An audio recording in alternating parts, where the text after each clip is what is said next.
Welcome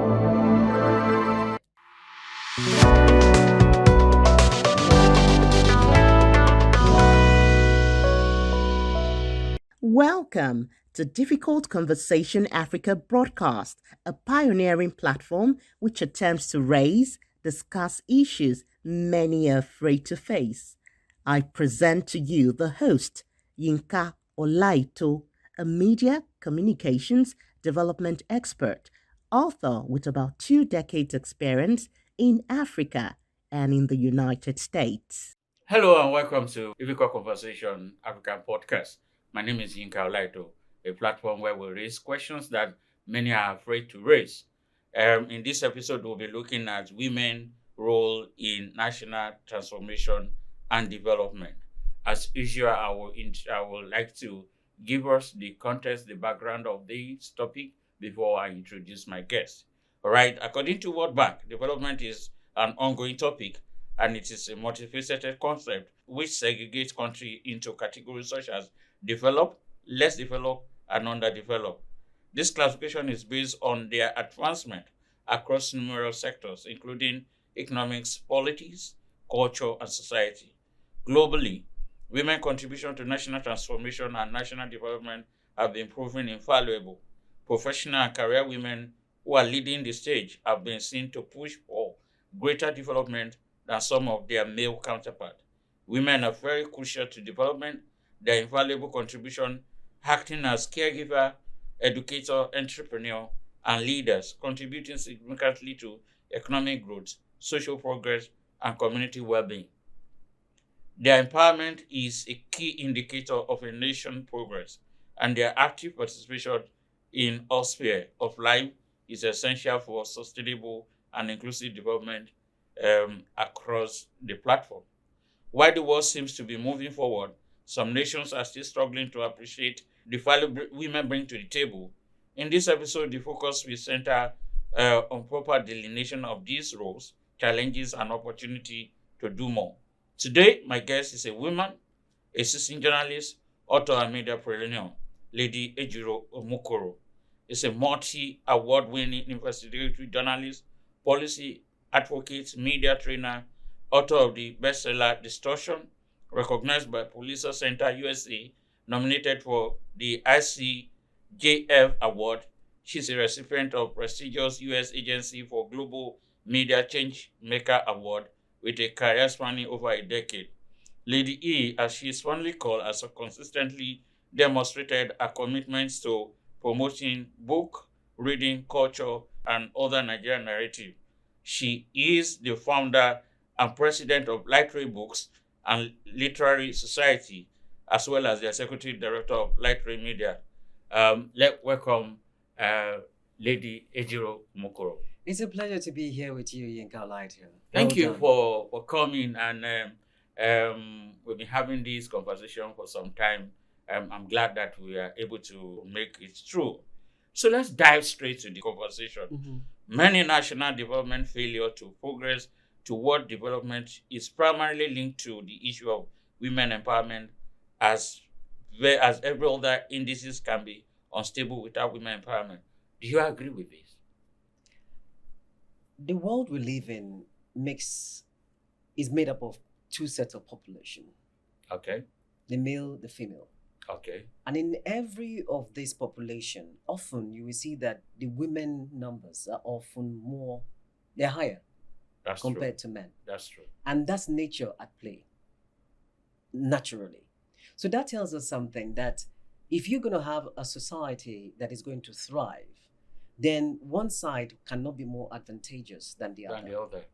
So opportunities should be open equally. Take Okay. note, opportunities should be open equally. In other words, let it be that the doors are open. If somebody doesn't now go through, that's a different conversation. But Okay. somebody should be aware that the opportunity exists for them to also tap into that space.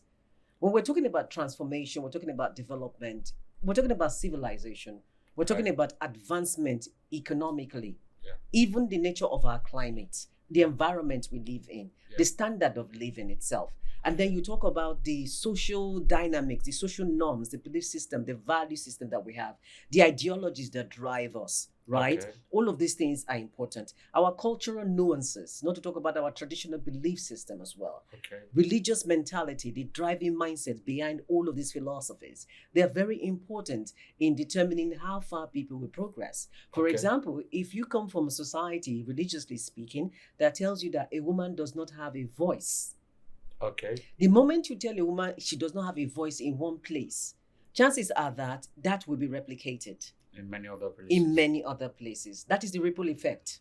That is a Okay. boomerang effect. So we must understand that the moment you enable one form of behavior, it will multiply itself inadvertently because it is a form of social conditioning. Okay.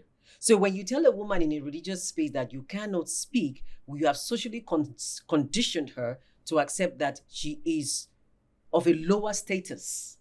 And Okay. in lowering a woman's status, you also deny her the chance to be able to advance. Hmm. Yes, because in telling her that her status is low, you're telling her that she's a second-hand citizen Within the same within the same society. space of where you want to insist Operate, okay. that there should be a hierarchy. So when it also goes back to the conversation of the issue of raising families, the issue of marriage, the roles people play in, all of this interplay, they have a way of manifesting into how far would we develop. Okay. Yes. So understanding roles, responsibilities. A role is not necessarily a responsibility. Hmm. A responsibility is not also a role. You need to understand the context in which some of these things have to interplay. What do you think is the difference between the role and the? Because you just said a role is different from the responsibility. A role is an activity. Okay. It is something you engage in. Right. Right. A responsibility is a core value about who you are as the person. So a man's core responsibility is what? Protector, Okay. provider, Okay. leader, right? Yeah. Leadership. A woman's core responsibility, what is it? Nurturing, leadership, Okay. right? Protection as well. But Okay. the form of the protection is what is different. A man's protection is very physical. A man's protection is like a lion, right? Who takes charge of his territory. A woman's But many protection. will not agree with that. No, but that is what it is. Many A woman's feminists, protection. Many feminists will not agree So with yes, that. here's where I'm going to. A lioness, what does a lioness do? A lioness is also somebody who protects her entire ecosystem. She Okay. doesn't joke with it. They don't joke with it at all. In fact, Yeah, children sure. who watch Lion King, I like how they depict it. The Lion King that children watch, it's an example of how you show that protection by a man is different from protection by a woman. Yeah. But they are doing what? Protection. Okay. So the roles changes depending on the context and the circumstances and what is at stake. Right. So our ability to be able to be malleable. I don't support what you call this word now, misandry. Okay. I do not support misandry. I am not one for that. Neither would I support misogyny. So misandry, misogyny, there are two conversations where it is an extreme form of hate towards each other. sex. Okay. And I'm like, what do you need that for? But we Yeah, need to come to a both, point. Every human is complementary. Yes, exactly. You're going to where I'm saying. So how a man protects a daughter, telling her to have self-defense skills, that is a way of protection. How does a mother protect her son? Ensuring that she raises the son to have respect That's for a woman woman. and for other human beings, including other boys.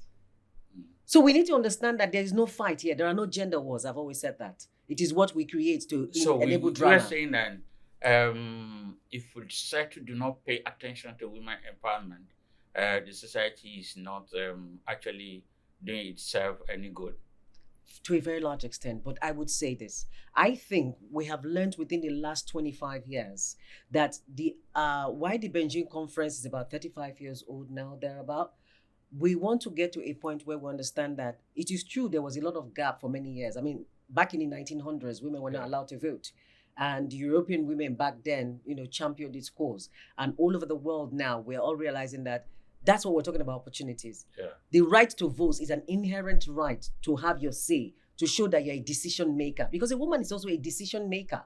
You cannot say a woman is able to hold on to pregnancy for 9 months. That's a huge decision. That's true. Her life is under threat every That's true. given moment, right? And then even more so by the time she's about to deliver the baby. So you cannot take those kinds of power away from a woman. You have to recognize that without women, men cannot exist. That's true. Fact. And nature designed it that way on purpose. So and it's not a since men contest. cannot exist, a nation cannot exist. Exactly. So we must come to a point where we now know that we have learned something from this last generation, that when you concentrate in the development and advancement of one particular sex, the other suffers. So now in our history and in our development and in our civilization, we need to come to a point where we need to know that we have to raise both men and girls at the same time. At the same time. Because if you raise a woman to be more sophisticated, more advanced in intellect, right? More exposed to opportunities, have financial independence and even financial advancement and able to cater for herself, right? What happens is the boy is now behind the scene.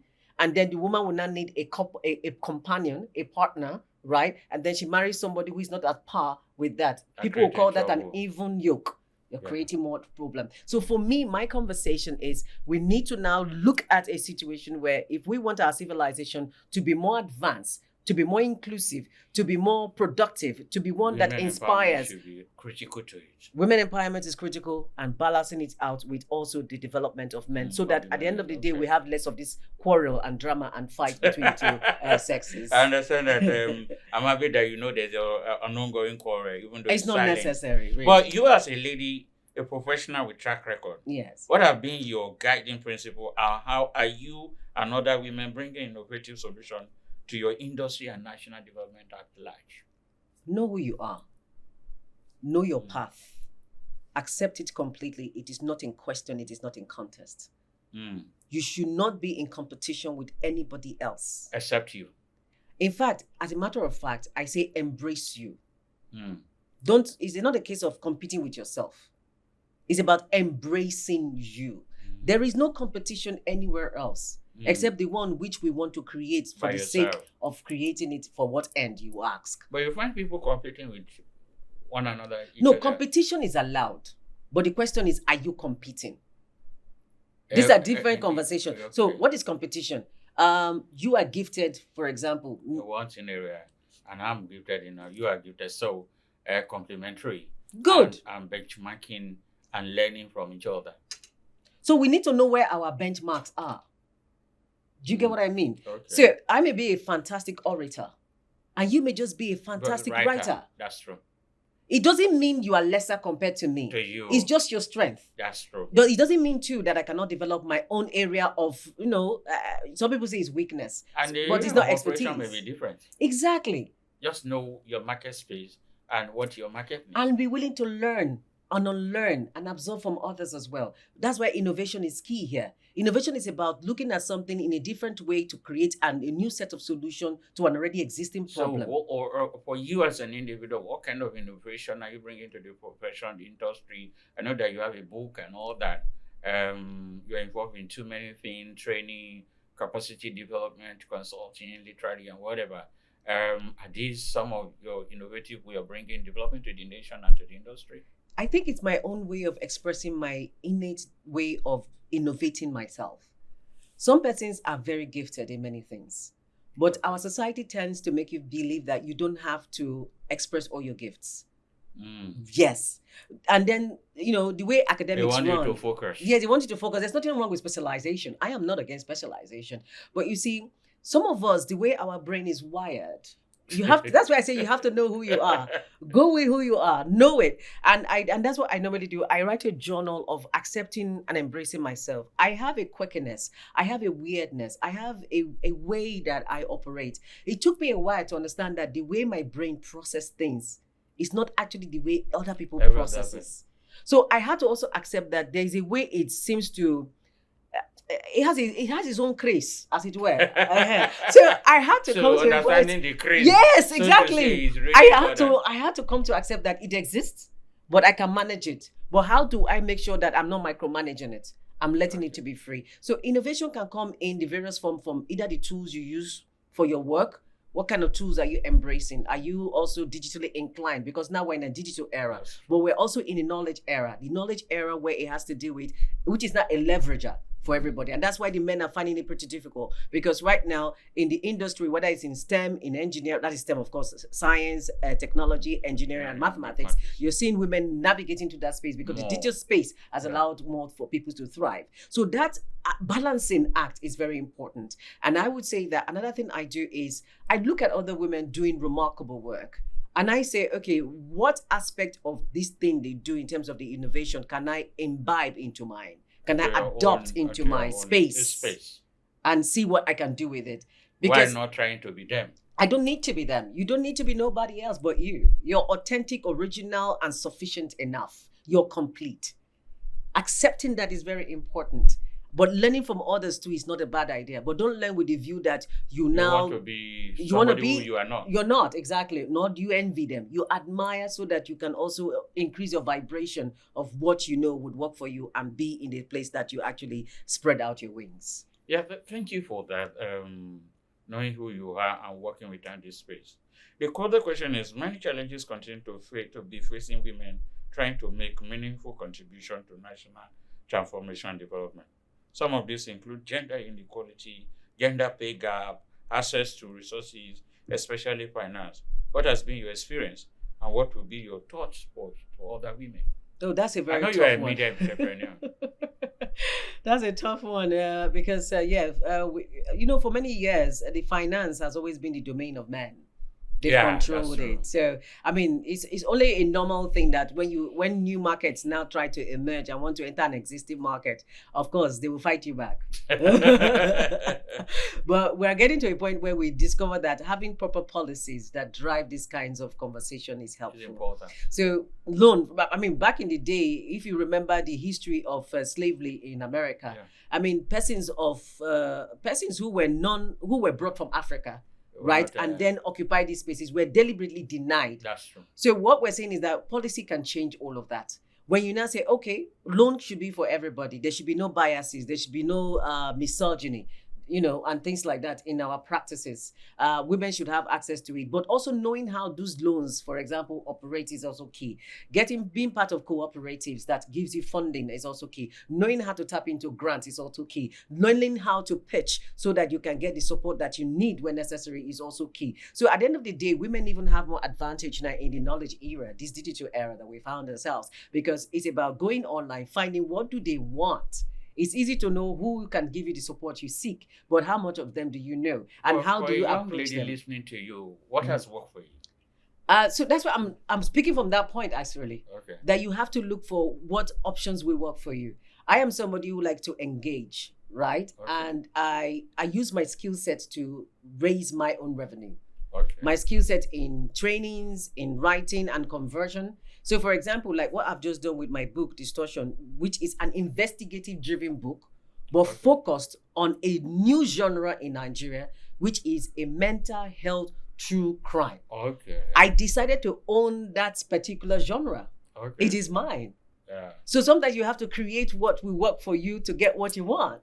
I am that kind of person. Look for the unique space that yes, you can occupy and then occupy it comfortably and do the magic. And do your mathematics. Yes, and see whether you can smile to the bank or not.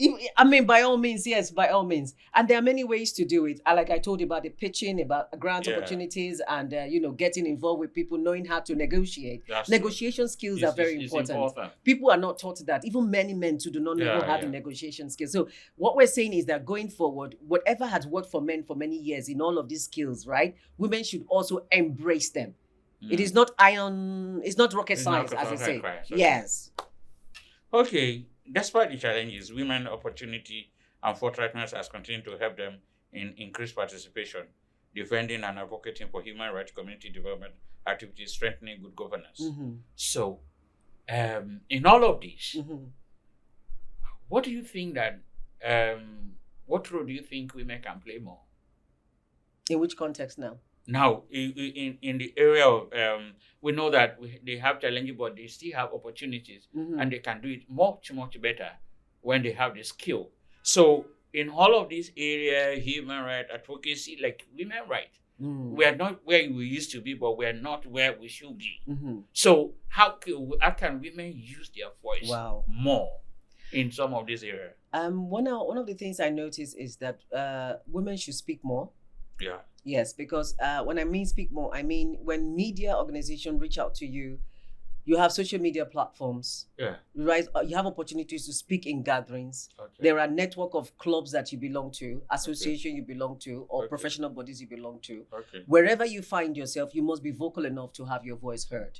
There is no event. There's no But place you I go must have to. what to say. That's where I'm going to. There's no event I am going to, I don't prepare, because I know that I will be given a chance to speak, and I will speak. And when I speak power to the issue. I speak in a manner that amplifies the significance of it, and I actually move people to want to take action. And that's because I'm intentional and deliberate about it. And it's important I do that. So if you find yourself in a space where even when you speak, you are not allowed, move away from that space, go find another space. We should be very strategic about this and proactive in doing this. Is this non-negotiable? Okay. Yes, because if one space is not allowing you to thrive, let it go. Go to another space, or you even create your space, because that's something I do. I learn how to create spaces. Yes. That if they do not give you a platform, create your own platform. Absolutely. Based on your skill, based on your capacity. Absolutely. And all of that. How can the right policy implementation, stakeholder commitment to women development help advance women growth? That it's will not negotiable. Lead to national transformation and development. Policies always drive intentions. Policies always enable reality. Policies work with data in a manner that gives us the complete picture of where the gaps exist, where support systems are necessary, where needs to be plugged, and how to go about it. It helps for designing frameworks that you can plan with 1 year plan, 6-month plan, 2-year plan, or 10-year visionary plan. So this is why policies are very important. And women should be in a space where they actually have to advocate strongly for such policy drive. I mean, I have been doing that over the years. For example, like in Delta State, where I have supported policies for Child's Rights Act, supported policies for the Violence Against Persons Prohibition Act, in the advancement of it and in the passage of it, and then in the amplification of it and the deployment of the knowledge of it to people. Because it's one thing to have some of these policies, it's another to make these policies literate enough for people to be able to consume, to know how to use them, deploy them effectively, and get the results or outcomes that they seek. So it's non-negotiable. So policy writing, policy advocacy, policy conversations, and meeting the right set of people to negotiate with, to bring onto the table, from the communities that you serve, your local communities that you're in, to the social gatherings that you belong to, or the religious bodies you also are part of, to the leaders that are the decision makers, both men and women. Coalescing with them, forming a strong network of these kinds of people can help advance and give more voice and promotion to what you do and leverage it out. In your view, you will like to push for more women involvement in policy making and all of that? Absolutely. Absolutely, it's not negotiable. We don't have enough legislators for example, in the Senate and even the House of Assembly. It's a shame. How can we in Nigeria only have about 9 women totally, or there are about even 7, I think, in the entire National Assembly of Nigeria? When Rwanda, look at what just happened in Namibia. The president is a woman. The speaker is a woman. The vice president is a woman. And here is one thing about Namibia we should take note of. It's not just because there are women. What is happening in Namibia is a lesson in progress. What do I mean? The former presidents who were male also championed this conversation. The women too did not sit back. These women were going out to mobilize. They were involving more women. They didn't see women as their enemy. Remember, we said misogyny. But that's a challenge, because we need to also recognize that women sometimes see themselves as a position that somebody they need to fight or to keep quiet, to ask to be silent. Remember what I talked about conditioning? Yeah. If for many years men have used it as a tool of women, oh yay! Do you get what I mean? Yeah. Use you as a tool of, you will use you to vote and then give you small money. That is a conditioning over time. So that women did not even think they have the decision-making power, neither did they think they have the leadership skill set, neither did they think they have the political power to, right, to also navigate these political spaces. And what has happened? They now saw themselves as people behind the scenes, whereas you're supposed to be a front runner. You're supposed to be at the table. And what happens is, if you now see somebody who is like you being there, looking at somebody who wants to take that table, certainly you feel this is an anomaly. That's true. Like a virus, you attack without That's realizing true. that you are That's attacking your own body. That's true. Do you get what I mean? So what we're seeing now is that shift. We need that shift to happen, because what you are used to a particular way of doing things for too long, what happens is you think that that's a normalcy until somebody now shows you that that's a distortion. You need to change it and embrace it. Well, and so before- Namibia is a before the good next example question, for that. My concern is you're a frontline lady in the media. How can women like you be involved in that conditioning? Because you just talk about conditioning.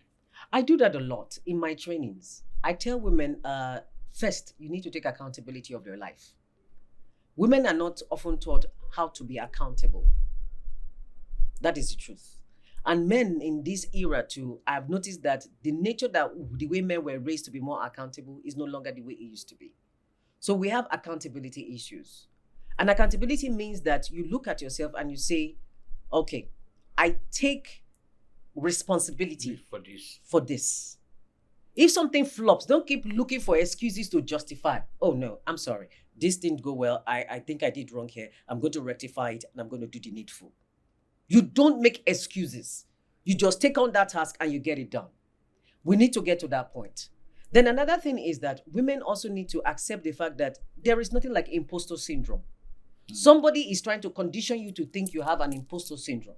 There's nothing like that. Okay. The self-sabotaging tendencies that we see manifesting is somebody who consciously, without you knowing it, manipulated the idea into you to self-sabotage. So we need to watch that as well. Then the ability to be able to negotiate is a skill set that everybody needs to learn, male and female alike. And when you see others negotiate, look at how they are negotiating and learn from them as well. Then your ability to be able to network. You have to network as a woman. You cannot sit one place and just be there. And then you also need to be prepared for opportunities. Because when opportunities means preparedness, what happens? You go global. That's or you true. go as impactful and the outcomes That's you true. seek come to your table. So I want to follow up that question. For women in journalism or media, the continued cyberbullying, harassment, and newsroom intimidation continue to make many promising young women to fear out of journalism, maybe into corporate communication or some other area where they think that this level of intimidation may not be as fierce as this. Now, how can we stem this to ensure full inclusion of newsroom in the nearest future? You know, that question itself is indicting.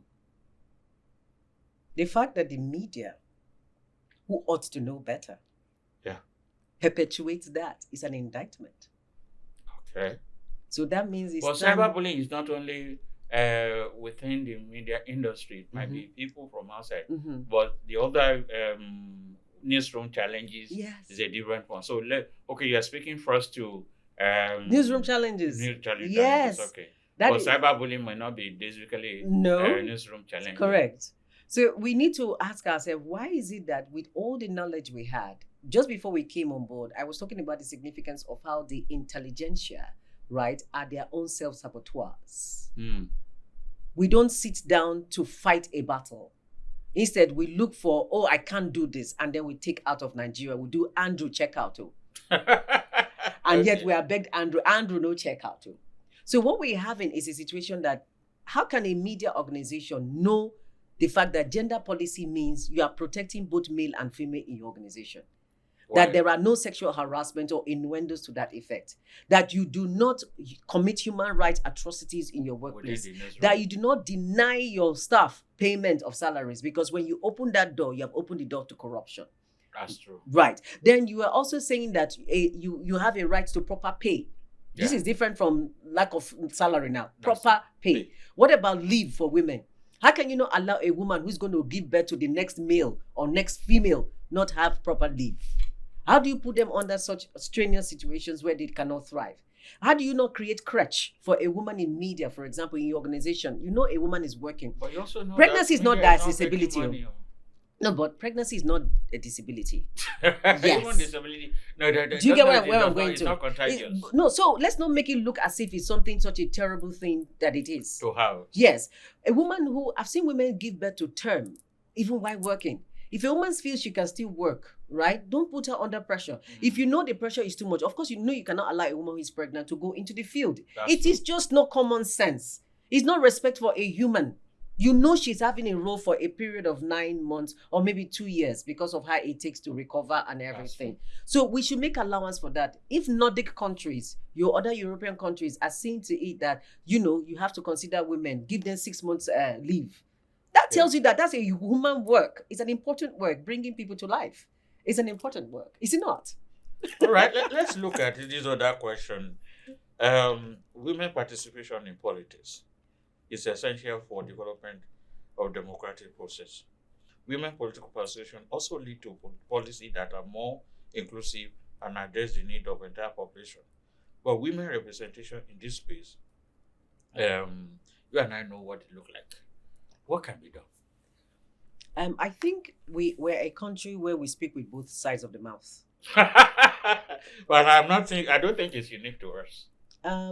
Do you think so? I think Nigeria has a more peculiar case. You say you want advancement for women. You want success of women.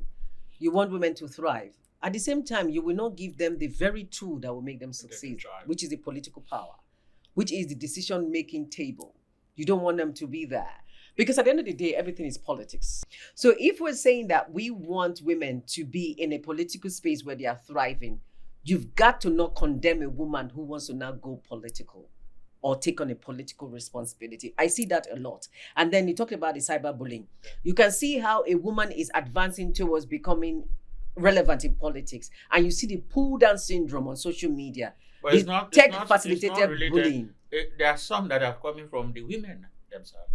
So I'm trying not to make this about that, because I've told many people, even on my social media page, please do not keep saying that women hate women or women fight against women. Because I'm not saying that, I'm just saying that. I'm saying that's a narrative. The position is coming from both sexes. Good. So just like men, when men fight the politics, we see when men do that, we don't say men fighting men. We say this is politics. So I want us to get to that point where we call what it is the issue. Yes, it's very important. So we need to raise our daughters. Many of us don't raise our daughters to say, political space is not necessarily the way we are painting it.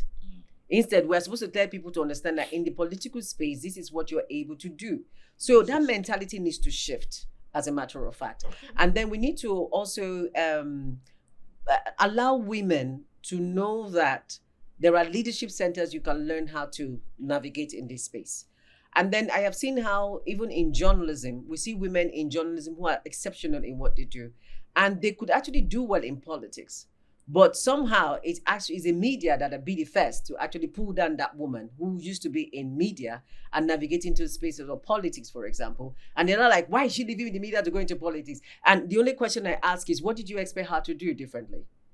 If you cannot be where the decision making is done, and somebody wants to be in that space, are you not supposed to encourage that to happen? Because if you're not there and representative, what happens is that's why you see pads for girls are very expensive, because there are not enough women to fight a policy that say this pad is an exploitation of a natural women's cycle by companies, and this needs to stop. Yeah, for time's sake, and I told you that we're likely to have a part 2 of this conversation.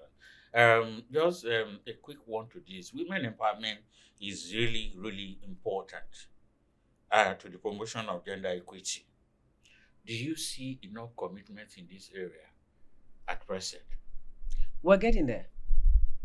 That's my answer to that, because at the end of the day, what have we seen playing out in Nigeria all of a sudden has woken up sleeping giants in women. Okay. And I think that women are beginning to understand what is going on. See, social media, as much as we say it has its negative aspects, social media also have a lot of positives to it. Yeah. If we know how to tap into the germs and use them effectively for the intent and outcomes that we seek. Many women are beginning to understand that, oh my gosh, I don't need to pull down this other woman. I need to support my other women because we have the numbers. And many of them are beginning to understand that often men come to buy women's votes to add to their votes. So you now know that there's power in your votes. So the question is, what are you going to do with that? And then women are beginning to understand that, oh, you need to talk to other women. You need to mobilize other women. You need to be in that space. Is it a lot of work? You bet it's a lot of work. Would we overcome? Surely we will. Yeah, thank you, Lady Ejiro Mukoro. It has been a very insightful conversation, and you have demonstrated to us that you are quite good at what you're doing. I want to assure you that we'll have a second conversation in the near future in this area. So thank you, our listener. Thank you for your time. If we're going to take anything out of this conversation, women empowerment is important. We need to create the enabling environment. We need to ensure that women are given the right of space to operate. And more importantly, she said something. Make sure that you are competing with yourself. You are operating within your space. You don't need to be looking at every other person. You can benchmark what is good, but don't create your own space if there's no space. Stop giving excuses as a woman that you need to. They did not give you the space. Power is not given a la carte. You have to really, really go for it. What you need, you go for it. So thank you once again. I want to call on you, our listener, to please follow all our social media handle so that you get to know when there's a new discussion coming up. Follow us on all our platform, Difficult Conversation, and then you can always get to our YouTube and subscribe to the channel. Thank you once again, Lady Ejiro Imukoro. Thank you for coming. And it's such a wonderful time to have you. It's a pleasure. Thank you for being part of this difficult conversation in Africa. Thank you.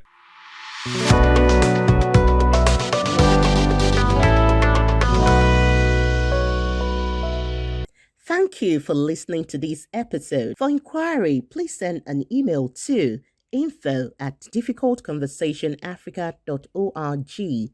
Telephone 0809 3160591. Please follow us on YouTube, Facebook, Instagram, and Twitter at Difficult Conversation Africa. See you soon.